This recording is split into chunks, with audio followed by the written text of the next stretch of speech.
All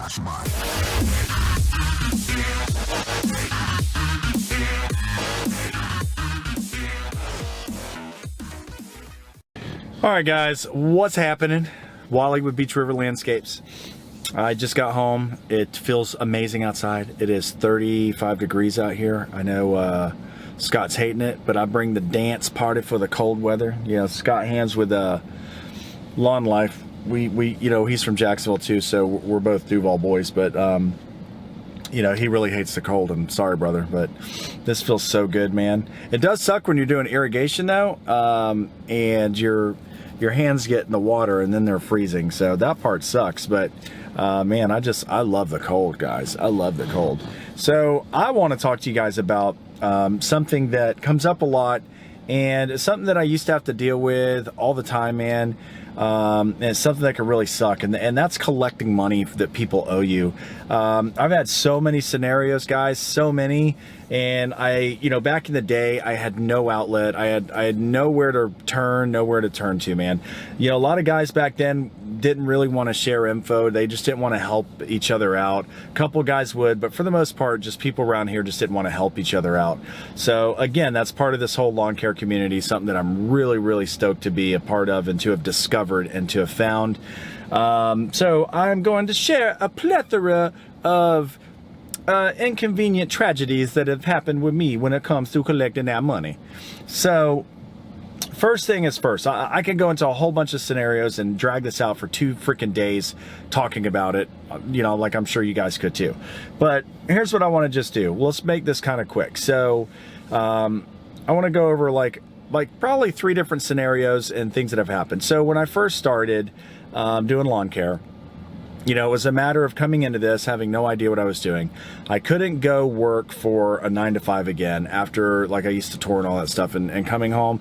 The whole thought of me going to work a 9-to-5 job was just something that wasn't there anymore. And I don't know how to explain it. I've always been a hard worker. Since I was 12 years old, I had a job. You know, I've worked my butt off. I was always an amazing employee. I would always advance, and, you know, I would move up the ladder very quick no matter where I worked, you know. But when it came to doing, you know, owning your own business, is a totally different story, but I was attracted to that. But there were some things that fell through and I didn't learn. So over the first few years of owning a business, I learned a lot of stuff. Still learning. I'm still learning stuff. So here's scenarios that I would get into. So let's jump into it. So I would get into scenarios where I had people that would just owe me money. And in the beginning, I didn't really have that issue. Yeah, friends gave us business, and then we bought out another business. And so, yeah, this was when, you know, it was kicking, you know, probably 160, 170 lawns at the time. This particular time is when I started noticing these issues. So, and this would always happen with people that, you know, had been paying their bills on time and things like that. So it wasn't like a new client that you get. They're not paying their bills. Let me make sure this is all gravy. They're not paying their bills. So, you know, you kind of know what to expect. These are people that for the most part are already paying their bills, you know. But what had happened was, so what would start to happen, I'll never forget, like the first client. So I had this client, and this was my first big lesson. So I had this client, she didn't pay, and it was in a row of homes. We did like 63 homes in this neighborhood. And she was like what I called stage 2, you know, the neighborhood. You know, there were 4 stages.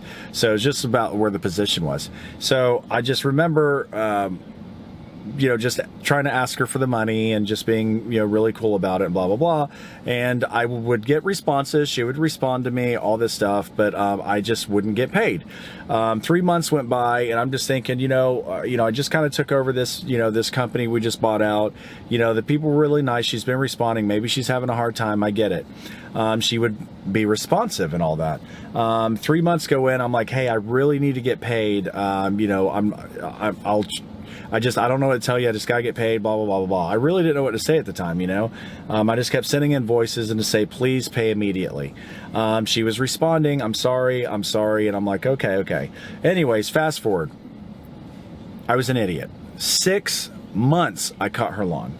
owed me $900. 6 months. You know, do the math, but this was a neighborhood where these houses by themselves would maybe be 140, 130 bucks a month. But because having 63 homes, they had like a rate that they got of about 120, around 120 bucks a yard.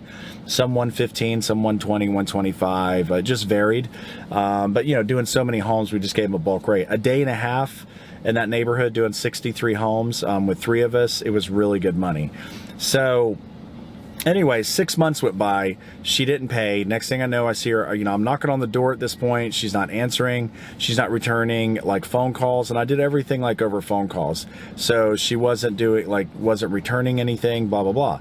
So I ended up, you know, going to her house one day. I remember, I just remember, man, I was so mad. I still remember it.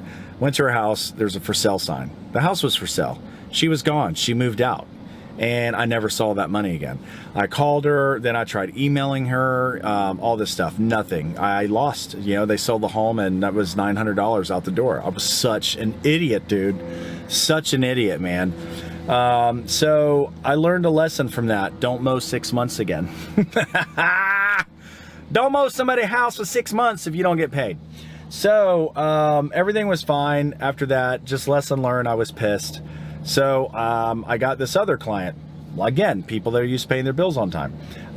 You know, end of the second month, and I'm like, oh, I'm not letting it go 6 months. I'm like, hey, I need to get paid. They're like, oh, I understand. You know, we're having a hard time, and blah blah blah blah blah. Eventually, I ended up getting paid from this person into the third month. You know, but I didn't go that long. Anyway, they paid me in the third month. So then I had another client that that got into the second month, and then I ended up terminating service. So I went through this stuff like over a couple of years. And then by probably the third year, probably the end of the second year into the third year, I really developed a system. And it's, you know, it may sound like a long time, but I didn't have a lot of issues, you know, over that time, but I started to get them towards the end of that second year for some reason. And and it's going to vary for everybody, but I ended up developing a system. So here's what worked for me. Here's what I've learned. Here's what I suggest. Take it, don't take it. Use it, don't use it, flip it, don't flip, whatever you want to do. Okay, so here's what I did. I kind of got like 4 tiers that I do with this. So first one, the diplomatic approach. Always use the diplomatic approach, in my opinion, because sometimes people have hardships just like we do. They mean well, they want to do it. You don't want to lose them as a customer because they're really good and all this stuff, and some potential cool stuff can come from them. So, you know, those clients, you know, you're trying to do a little give. So here's what I do. So I have somebody that doesn't pay. If I bill them on the first, you know, I bill them at the end of the month, and I don't get the payment by the end of the second service month, there's obviously a problem. So what I do is, if I bill them on the first, commercial stuff I bill at the beginning of the month. I don't bill post month. I pre-bill them, and then I get paid within that month. But when I did homes, a bunch of homes, I billed them around the 25th of that month, and I usually got paid by the 10th of the following month, maybe the 15th at the most. So I set the date as the 15th. So say January got billed and February 15th shows up, I didn't get paid. I try one diplomatic approach and I give them 2 weeks. So I'm like, hey, I didn't get paid. I didn't get blah, blah, blah, blah, blah. Didn't get your payment. And I always offered this. I always say, if there's something going on financially that's causing an issue with making the payments, please let me know. Maybe we can work something out. And I go on to let them know that, you know, I can't, you know, I'm a very small company, and we really depend on, you know, our payments coming in a timely manner to help our business continue working. And a lot of times they understand that, you know, and especially if you got employees, I let them know we got employees, and I just have to make sure that I'm able to pay them, you know, and pay our bills. So, you know, people get that and they understand that. So try the diplomatic approach, just saying, hey, if something's going on, just let me know. You know, that way if we need to temporarily suspend service or whatever and let you get caught up, then that's fine. So basically letting them know that you understand, you're not being aggressive, you know, you're being understanding, but letting them know you need to get paid. So say I don't hear anything from them. If they communicate with me, good to go, we'll figure it out. Diplomatic approach, I give them the next 2 weeks to pay for it or let me know if we need to suspend some stuff to help them catch up, right? So say the 15th has come, the 15th is gone. You tried reaching out to them. This is the second level where you get no communication back. Nobody's responding to anything. So you're a month and a half into service and you haven't heard anything. This is what I did and this is what worked for me. You can do something different. So at this point, I would reach out via email or text messaging, because the more you can get in writing, the better. Phone calls are all cool and grand, but the first one, the diplomatic approach, I don't mind just phone calls, like man to man, adult to adult, you know, lady to man, man to lady, you know what I'm saying? So just give you my word kind of thing. I'm fine with that not being in text. So when the person does not respond anymore and blah, blah, blah, blah, blah, I actually will not call them. It will all be through email, which I get before we start the service. Email or text. I want it in writing. I've had it to where they've called me and I will not answer the phone, and I want it in writing. So I will let them know, hey, I haven't heard from you. I haven't gotten a payment from you. And I still try to be nice. I go, unfortunately, we are going to have to terminate service on your property at the end of the month. And you will owe me 2 months by then, and I'm going to assess a 15% late fee on each of those months, unless I hear from you and we resolve payment before then.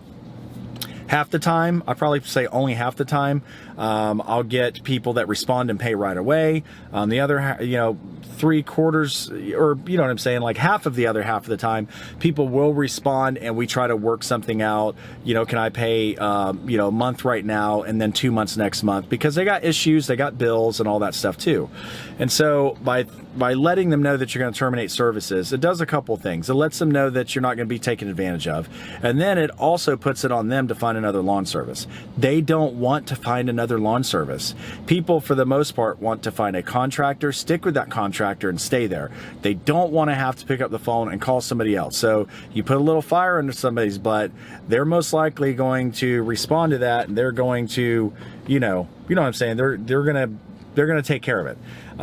So like I said, it's the first time very diplomatic, you know, just humanizing with somebody. I understand, let's just please try to work it out. The second time they do not respond to you, nothing happens, you let them know that you're going to terminate service, and that usually fires a spark, or they usually pay right away because they don't want to have to deal with that. So say somebody does not respond to either thing. You mowed them for 2 months. I personally would not go past 2 months. Some people say, I'm not going past the first month. That's kind of hard to do because a lot of people pay in the second month while you're servicing, and you don't want to risk losing the money when they were going to pay. You know what I'm saying? I would go the 2 months. So that's my max. I will not mow your place more than 2 months if you've not paid me. So the third level of getting, the third attempt in getting your money back, is now it is legal for us to do debt collection, to send it to a debt collector. Before it wasn't really legal and we had to go through a bunch of stuff, but our industry is now allowed to legally send people to collections for them owing you.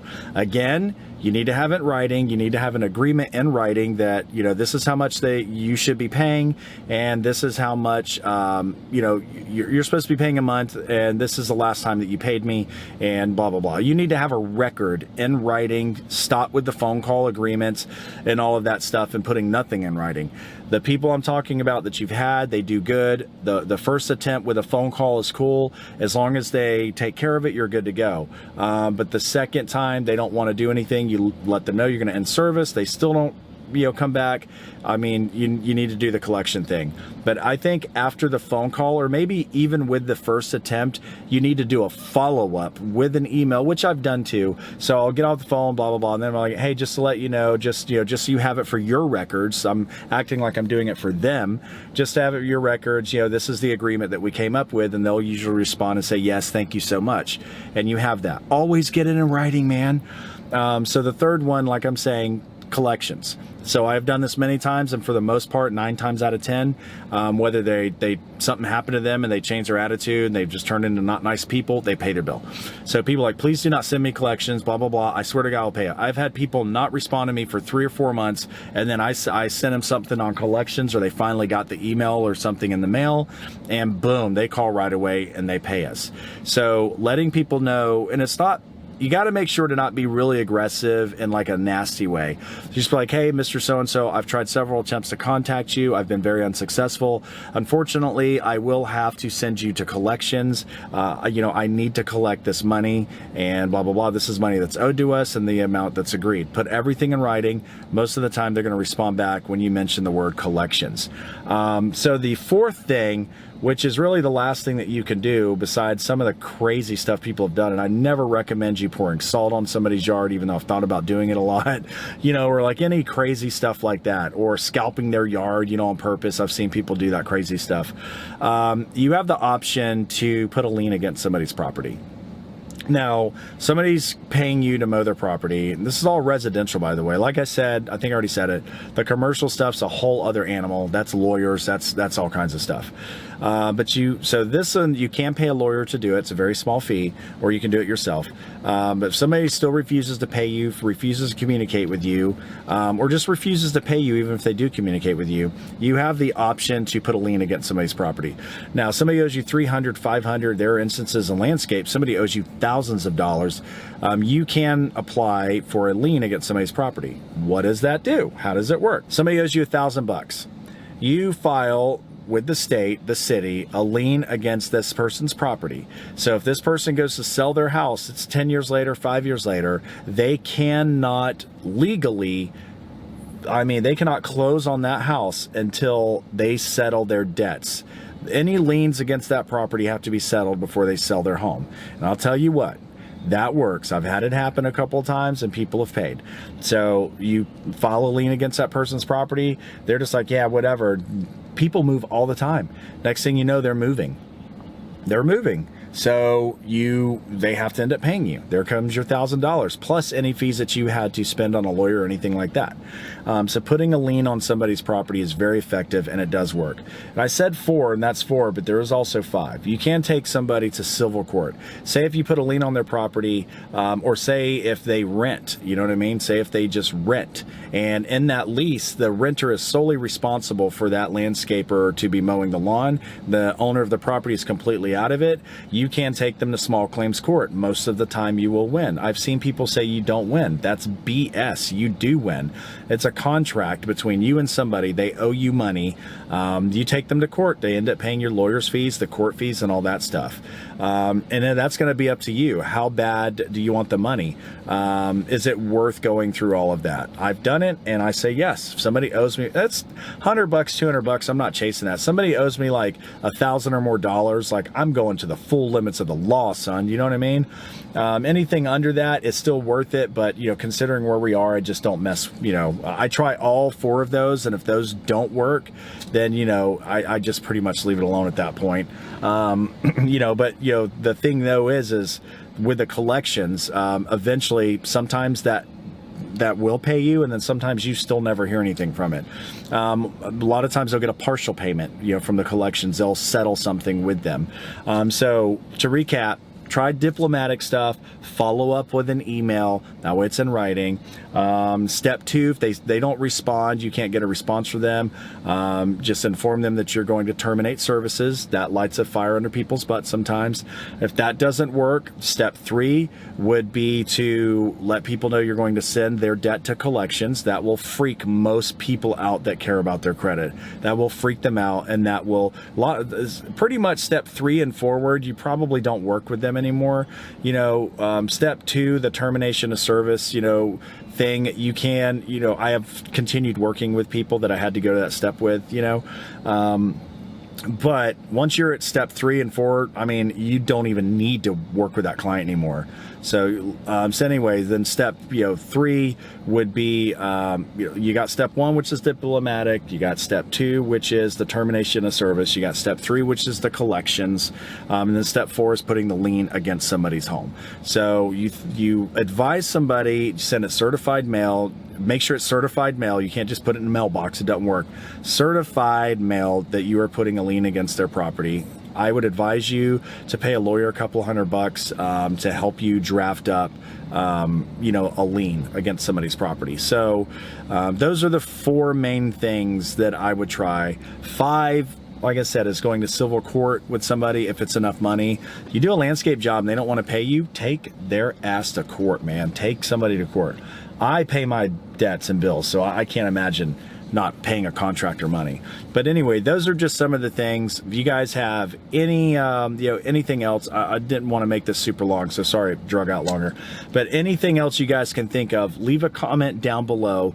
Let's help each other figure out ideas. I'm sure a lot of you out there have people that owe you money, and you're trying to figure out how to get it back. So let's work this together and, help each other out with this. I got some super freaking dope, exciting news coming up. I can't talk about it yet, but it's going to be something really awesome, and it's going to be a limited amount of people that can participate. Oh my God, I'm so stoked and excited. Cannot wait to announce this, man. Oh my God, this is going to be so badass. All right. Anyways, leave a comment down below and hit that subscribe button if you guys don't already.